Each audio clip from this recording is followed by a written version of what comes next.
Both those guys in the priority heat deciding not to go Jack Freestone. He pounces on it, so this is Jack getting his first shot at a ride here in Heat 6 up against Ryan Callinan, fellow Australian, both Billabong riders. Both looking sharp in their digital paradise. Side here at Pipeline, so a tough draw for Jack Freestone. Sure is. I mean, Jack, like I said, has had some really standout performances in hollow lefts in the last year, but the new collection. Ryan Callinan up at the moment. Wow. He finds the exit.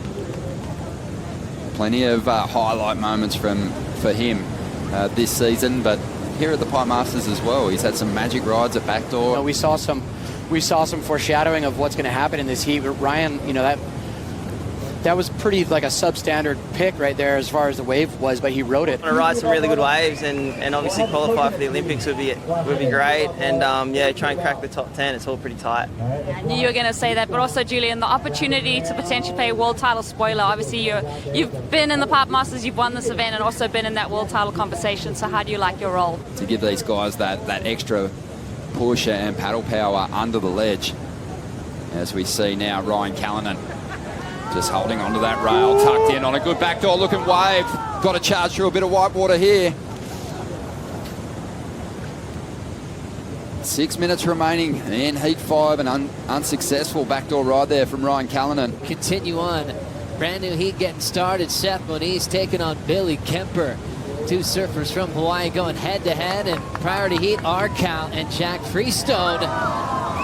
Callinan does the disco outside the pit at Pipeline.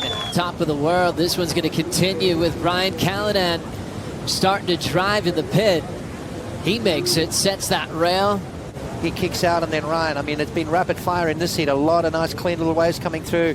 No bigger set waves just yet, but that was a better. We see what happened on the split pots. Yeah, Jack Freestone kind of needs a wave, doesn't he? A little bit of a slow start for Jack, the Pipe Masters title. So everyone's got their own agenda. You've got to stick to that. You can't really let that world title race affect you. Head down and pulling up high in the barrel is Jack Freestone. You can see that line. He's trying to gather a ton of speed to see if he can sneak free for the exit. Right behind those houses that you just saw there briefly is Sunset Elementary School, where a lot of these young kids went to school, like John Florence. They could just run across the street and look at this wave called Pipeline. You want the world title so badly, it almost ruins your life, and that's kind of true. You've got to be 100% in, or it's not going to work for you. Driving through this barrel, Billabong team rider Ryan Callinan. Looked like he had a jump start on that crazy hollow section, but ends up getting clipped. So a lot of three rangers in the Australian matchup. Masters titles coming up next against Joan Turu. How's this hollow section? And styling his way out, Billy Kemper. Doing a great job in this heat. That was Jack Freestone with that stylish approach. So excuse me, Freestone absolutely getting shacked. It's going to feel good. This one slides in beautifully.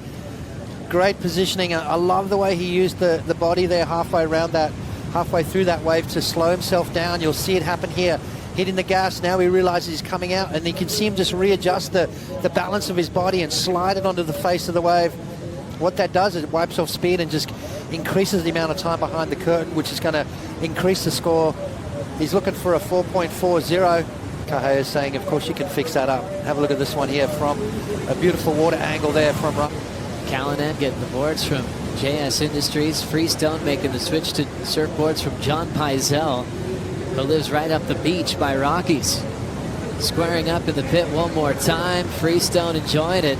Doesn't mind looking back at the fans real quick. How often do you get to have an opportunity like this to feel that solid energy sending your way? 20 seconds to go. Freestone grabs that rail, pulls in at Pipeline. Freestone makes it. Now he'll just dance around on the open face to celebrate that vision and that ride into the countdown. But you always know Ryan is going to send it. Any shot he has. Jack Freestone making it to safety, will be taking the win there in heat number 6 and be moving on into the round of 16.